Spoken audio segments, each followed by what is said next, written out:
በስመ አብ ወወልድ ወመንፈስ ቅዱስ አሐዱ አምላክ አሜን።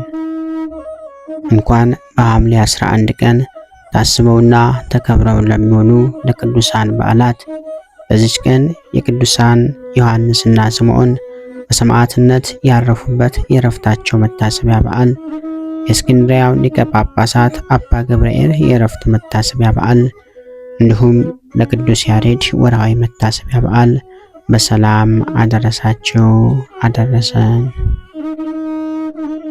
ቅዱስ ዮሐንስና ስምዖን።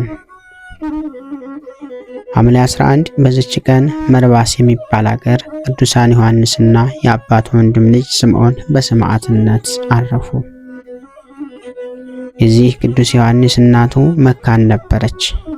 አባቱም ልጅን ይሰጠው ዘንድ ክብር ይግባውና እግዚአብሔርን የለምነው ነበር። ከዚህ በኋላ ልጁን በሕይወት ዘመን ሁሉ ለእግዚአብሔር አገልጋይ ሊያደርገው ተሳለ። መጥምቁ ዮሐንስም እግዚአብሔር እንደሚሰጠው በራእይ ተገልጦ ነገረው። ይህንን ቅዱስም በወለደው ጊዜ ዮሐንስ ብሎ ጠራው። በመጥምቁ ዮሐንስም ስም ቤተ ክርስቲያን ሰራ። ከዚህ በኋላ አድጎ 12 ዓመት በሆነው ጊዜ አባቱ የበጎች እረኛ አደረገው። ምሳውንም ለእረኞችና ለመንገደኞች ጊዜ ይሰጥ ነበር። እርሱ ግን እስከ ምሽት ይጾም ነበር። አባቱም ይህን ነገር በሰማ ጊዜ ስለዚህ ሊያረጋግጥ ወደ እርሱ ሄደ። አባቱንም ባየው ጊዜ ዮሐንስ ፈርቶ ሊሸሽ ወደደ። አባቱም የዛሬ ምሳህን አሳየኝ አለው። ብላቴናውም ታይ ዘንድ ግባ አለው። ወደ መጠለያውም በገባ ጊዜ አገልግሉ ትኩስ እንጀራ ተመልቶ አገኘው። እጅግም አደነቀ። ከልጃቸው የሆነውን ለሚስቱ ነገራት። ከዚያችም ቀን ጀምሮ የእግዚአብሔር ጸጋ እንዳደረችበት አወቁ። የቤተ ክርስቲያንን ትምህርት እንዲማር አደረጉት እንጂ በጎችን የሚጠብቅ እረኛ እንዲሆን አልተውትም። ከዚህም በኋላ አባቱ ሊያጋባው ወደደ። እሱ ግን ይህንን አልወደደም። 18 ዓመት በሆነው ጊዜ ቅስና ተሾመ። የአባቱ የወንድም ልጅ የሆነ ስምዖንም በጎቹን ትቶ መጥቶ የእርሱ ደቀ መዝሙር ሆነ። እርሱም ስለ ተአምራቱ ተናገረ። እግዚአብሔር በእጆቹ ላይ ድንቆችና ተአምራቶችን ገልጧልና። ደዌ ያለባቸውንም ሁሉ ያመጧቸው ነበር። እርሱም በዘይቱ ላይ ይጸልይና ይቀባቸው ነበር። ወዲያውኑም ከደዌያቸው ይድኑ ነበር። እርሱም ወደ እርሱ የሚመጡትን ከኃጢአት ይርቁ ዘንድ ያስተምራቸው ነበር። ይመክራቸውና ይገሥጻቸውም ነበር። ተአምራቱም የማይቆጠር ብዙ ነው። ከተአምራቱ አንዱ ይህ ነው። በአንዲት ዕለት አንድ የንጉሥ ጭፍራ አንዲት መበለት የተሸከመችውን ገብስ ቀምቶ ለፈረሷ አበላት። ያችን መበለት በዚህ ቅዱስ ዘንድ ከሰሰችው። ቅዱስ ዮሐንስም ረገመው። ያን ጊዜም ፈረሱ ሞተች። ዳግመኛም የንጉሥ የጭፍራ አለቃ ግብር ሊሰበስብ መጣ። አንድ ዓይኑ የታወረች አንድ አገልጋይ ነበረው። ከእርሱም ተባርኮ ወዲያውኑ የታወረች ዓይኑ ተገለጠች። በእርሷም ደህና አድርጎ አየ። ይህም ቅዱስ የሰዎችን ስራቸውን በግልጽ ያይ ነበር። ስለ ኃጢአታቸውም ንስሐ ይገቡ ዘንድ ይገሥጻቸው ነበር። ዜናው በንጉሥ ማርያኖስ ዘንድ ተሰማ። ለእርሱም አንዲት ሴት ልጅ ብቻ ነበረችው። ወደ ሆዷም ከይሴ ገብቶ ለሞት የተቃረበች ነበረች። ከዚህም በኋላ ያድኗት ዘንድ ገንዘቡን ሁሉ ለባለመድኃኒቶች ሰጠ። ነገር ግን አልተቻላቸውም። ከዚህም በኋላ የጭፍራ አለቃው የባሪያውን ዓይን እንዲያዳነ የቅዱስ ዮሐንስን ዜና ነገረው። ንጉሡም ጭፍራ ልኮ ወደ እርሱ ሊያስመጣው ወደደ። ቅዱስ ዮሐንስም በመንፈስ አወቀ። እርሱ ግን የመንገዱን ድካምና ባህሩን ይፈራ ነበር። ያን ጊዜም ደመና መጣን ነጠቀችው። ሰርመራስ ከሚባል ሀገርም ወደ አንጾኪያ ከተማ ደረሰችው። በንጉሡም አልጋ ላይ አቆመችው። ንጉሡም ደነገጠ። ቅዱስ ዮሐንስም ወደዚሁ ወደ አንተ ልታስመጣኝ የተመኘኸው ምስኪን ሰው እኔ ነኝ ብሎ ነገረው። አሁን ልጅህን አምጣት አለው። ልጁንም አመጣት። በላዩም ጸለየ። ከይሲውም ሳያሳምማት ከሆዷ ወጣ። ንጉሡም ከቤተ መንግሥቱ ሰዎች ሁሉ ጋር ከእርሱ ጋር ተባረከ። እጅግም አደነቁ። ለሚፈሩት ይህንን ጸጋ የሚሰጥ የተመሰገነ እግዚአብሔርንም አመሰገኑት። እጅ መንሻውንም ብዙ ገንዘብ አቀረበለት፣ እርሱ ግን ምንም አልወሰደም። ንጉሱም በእርሱ ዘንድ ሊያኖረው ወደደ፣ ቅዱሱ ግን አልወደደም። ንጉሱም እንዳይሄድበት ቀሚሱን ያዘ። ያን ጊዜም ንጉሱ ቀሚሱን እንደያዘ ደመና ነጥቆ ወሰደው። ቀሚሱም ተቆርጦ በንጉሱ እጅ ቀረ። ቅዱስ ዮሐንስም በዛች ሰዓት ወደ ሀገሩ ደረሰ። ንጉሱም ቤተክርስቲያን ሰርቶ የቀሚሱን ቁራጭ በውስጡ አኖረ። ቤተክርስቲያኒቱም እስከ ዛሬ ድረስ የፊቃር ቤተክርስቲያን ተባለች። በቁርባን ቅዳሴ በሚቀደስ ጊዜም ስጋውንና ደሙ መቀበል የሚገባቸውንና የማይገባቸውን ጻድቃንንና ኃጥአንን ያያቸዋል።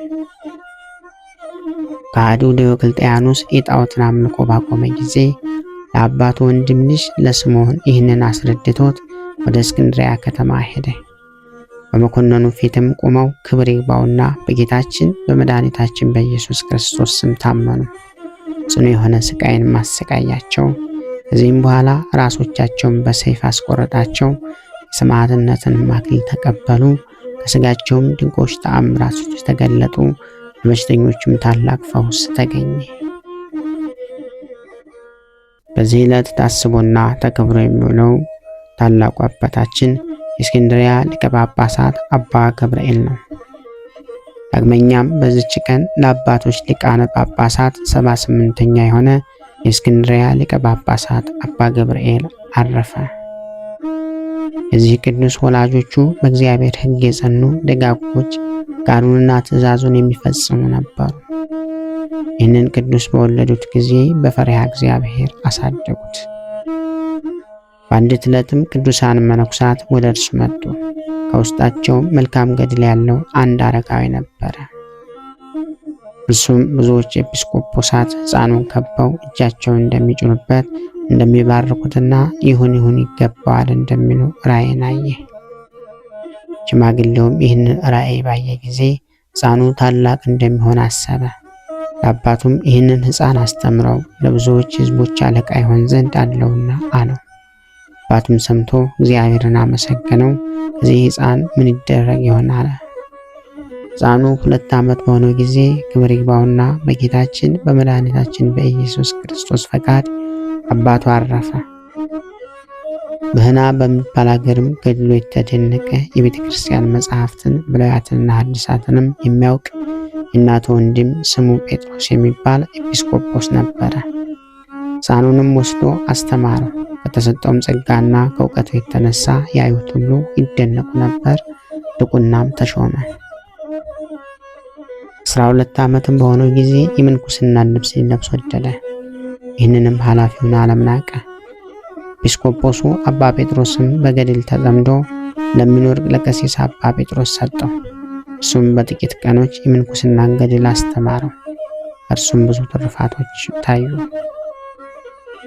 ከዚህም በኋላ መምህሩ ቀሲስ አባ ጴጥሮስ ባረፈ ጊዜ ከዚያ ተነስቶ ወደ አባ እንጦንስ ገዳም ሄደ።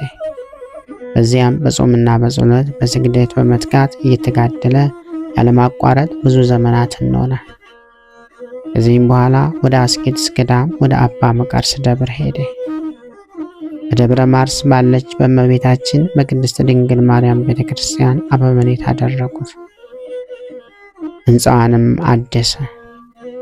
ከዚህ በኋላ ወደ ኢየሩሳሌም ሄዶ ቅዱሳት መካናት ተባረከ። እዚያም በቅድስት ትንሣኤ በተሰየመች ቤተክርስቲያን ጳጳሱ በአባ ሚካኤል እጅ ቅስና ተሾመ። ከዚያም ወደ ምስር ሀገር ተመልሶ በማዕልቃ ባለች በእመቤታችን በቅድስት ድንግል ማርያም ቤተክርስቲያን ቅዱሳት መጻሕፍትን እየጻፈ ተቀመጠ። በዚያም ወራት ሊቀ ጳጳሳቱ አባ ቄርሎስ አረፈ። የወንጌላዊው የማርቆስ መንበርም ያለ ሊቅ ጳጳስ ነበር። ስለዚህም ኤጲስቆጶሳት፣ የሀገር ሽማግሌዎችና ሕዝቡ ሁሉ ተሰብስበው ይሾሙት ዘንድ በአንድ ምክር ተስማሙ። ሰይጣን ግን ክፉዎች ሰዎችን አነሳስቶ ተቃወሙት፣ ሹመቱንም አልፈቀዱም። ነገር ግን መንፈሳዊ አባት የነበረውን የከሊል ልጅ አባ አትናቴዎስን ሾሙት። እርሱም መንጋውን በበጎ አጠባበቅ ጠበቀ። እርሱም ባረፈ ጊዜ ኤጲስቆጶሳትና የሕዝብ አለቆች ዳግመኛ ተሰበሰቡና በእጃቸው ጽፈው አባ ገብርኤል እንዲሾም ፈቀዱ። ሁለተኛም በሕዝቡ መካከል ሁከት ተነሳ። ከሌሎችም ጋር ዕጣ ያጣጥሉት ዘንድ ተስማሙ። ስሞቻቸውንም ጽፈው በመንበሩ ላይ አኖሩ። በላዩም እየጸለዩና እየቀደሱ 3 ቀኖች ሰነበቱ። ከዚህም በኋላ ታናሽ ብላቴና አምጥተው በውስጡ የአባ ዮሐንስ ስም ያለበትን ክርታስ አወጣላቸው። ያም አባ ዮሐንስ ተሾመ። ይህን አባ ገብርኤልን ግን ለመዓልቃ ቤተ ክርስቲያን ተከራካሪ አድርገው ሾሙት። በዚያ ወራትም በግብጽ ቤተ ክርስቲያን ላይ ችግር ሆኖ ነበር። ይህ አባ ገብርኤልም ወደ አባ እንጦንስ ገዳም ሄዶ በጾምና በጸሎት በስግደትም በቀንና በሌሊት ሲጋደል ኖረ። ቅዱሳን መነኮሳትም ብዙዎች መልካም ራእይን አዩለት። ከእርሳቸውም እስክንድርያ ከተማ የሊቀ ጳጳሳት ልብስን እንደሚያለብሱት ብዙዎች ከአሕዛብም የተመለሱ ክርስቲያኖችም እንደሚያጅቡት ያያለ። ደግሞም ይሾምባት ዘንድ ወደ አስቄጥስ ወደ አባ መቃርስ ገዳም ሲሄድ ያየለታለ። ቁጥር የሌላቸውንም መክፈቻዎችንም ሲቀበል ያዩአለ። በገዳሙ ሊወርድ ብዙ ጊዜ ይሻ ነበረ፣ ነገር ግን አልተቻለውም።